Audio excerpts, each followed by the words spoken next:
Hello, new webtalkers. I wanted to go over something one more time.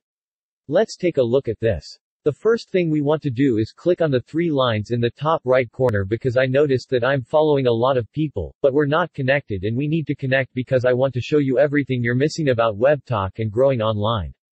Now right over here in my news section, we can see I have 1200 connections but 611 pending connections that I'm following, or maybe they can be following me but we're not connected, so that means we're not going to be able to see each other's profile completely. Right. Okay, let's start fixing this. Let's connect with all of our followers. We're going to use Dorit Rosen as an example. She hasn't put any picture up, so I found no reason to follow. Well, what we want to do first is click on those three buttons in the top right corner. Then a dark window will pop up on the second row. It says connect. See it right there, just click on it. Now it should look like this. From here you just go to the top right blue follow button, click on it and hit that connect button right there. Once you do that, don't forget to turn on one of the categories for your personal network or professional network.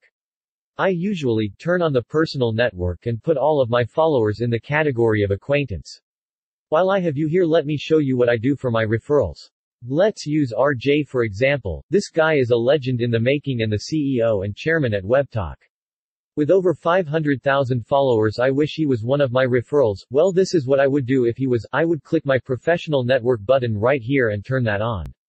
You will see it, a window that pops up like this with the categories of acquaintance, classmate, service provider, investor, and clients.